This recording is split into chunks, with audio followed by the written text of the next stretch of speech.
Now know that in the last week, there have been 3 deaths in the 2-block radius in which we're working, none connected with us. We've been very, very fortunate, and we want to just intensify that good luck that we've had by taking some more precautions. 4 murder victims, 3 of them people who offered their expertise into the making of American Me. It is not yet clear if last week's gang-style execution was directly related to the making of the movie, but sources say it is a clear reminder that ill feelings still persist. 53-year-old Manuel Rocky Luna was found shot to death in his car in Ramona Gardens last Friday. He had been shot 3 times in the upper torso at point-blank range. Police believe it was a Mexican Mafia hit. Sources say Luna was a long-standing member of the Mexican Mafia, a man who quietly downplayed his role as one of the technical advisors to the making of the movie American Me. And now with his death, he's the 3rd person killed behind the movie. All 3 of them technical advisors, all 3 of them from this very... What's up, people? Now, we all know most movies are fake, and Hollywood could portray a false narrative in almost every movie. Some people could get upset with the characters movies display that supposedly represents them. We saw how Hollywood makes Vinny the Chin Gigante looks racist in Godfather of Harlem. We've heard some mobsters get upset with the movie Godfather, but revenge wouldn't cross anyone's mind because it's just a movie, right? Wrong. 1992 film American Me will leave behind more than a couple of bodies. The film was about a Hispanic man's journey through the California's prison system and his role in creating the Mexican Mafia. Marlowe once said in A Wire that his name is his name, and the Mexican Mafia wanted their name represented the right way, whether it's a movie, TV show, or a song. They threatened to kill the movie director and star Edward James Olmos. It wouldn't stop at threats. A member of the Mexican Mafia that goes by the name Charles Manriguez, aka Charlie Brown, thought it would be in his best interest to become an official paid consultant for the movie. Now, that role is to find crews, locations, equipment, basically bring a reality to the movie. He was killed in March 1992 in the LA housing project. 2 weeks later after the film premiered. 2 months later, Ana Lizárraga was shot to death in front of her house.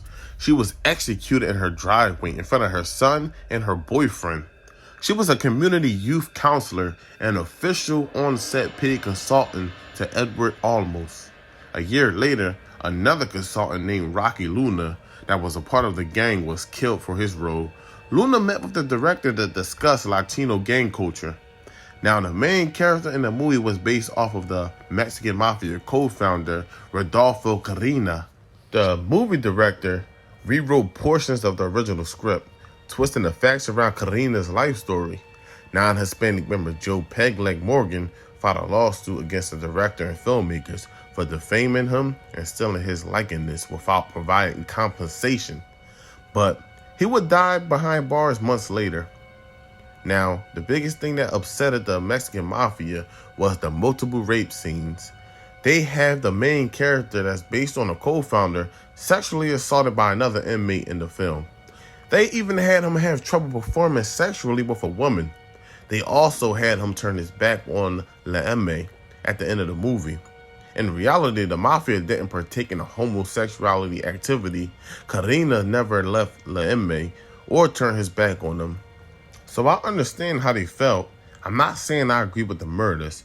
I know I don't want to be represented in a way that I don't even stand on. It makes people lose respect for you without a chance to defend yourself. Some people believe everything they watch in movies.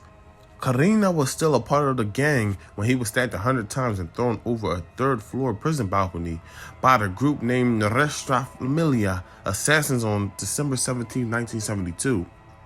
So with the bodies dropping, Olmos was scared for his own life from making a movie. He arranged a meeting with retired Mexican Mafia leader and hitman Ramon Mendoza and requested help. We've all heard the term get rich or die trying. Some people may say some things are worth dying for.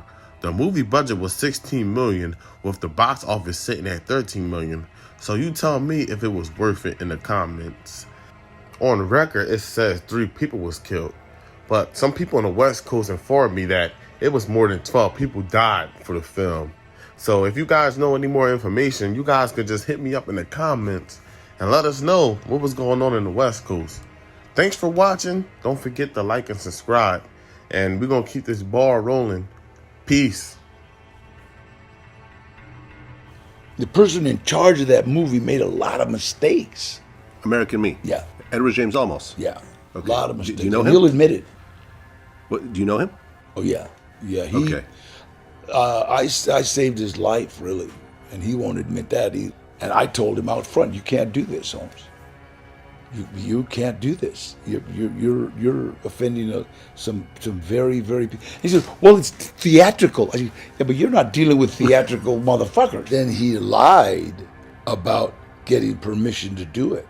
Aha. He said he went up to talk to Joe Morgan, and Joe Morgan is the guy? Yeah, Joe Morgan told me no, he didn't. He told me on the phone, no, he didn't. So the leader of the Mexican Mafia was never raped.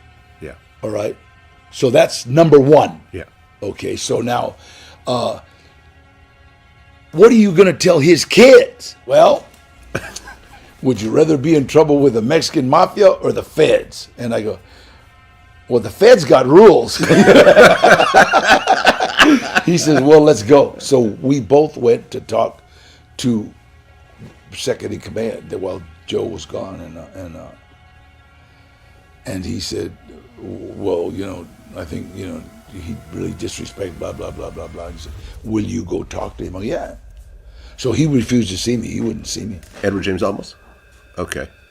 Because he thought that I was... It was a setup. Yeah. World take offense to some of the liberties that, Hollywood might take in telling a story like that. And they definitely did. Yeah, I mean, there was a real body count around that. Edward James Olmos had a hit on him at one point. Oh, I remember that. I remember that green light. Oh, yeah? I mean, you knew about it? Yeah, it was all talked. It was talked about all through Los Angeles in terms of if you were connected to the street at all.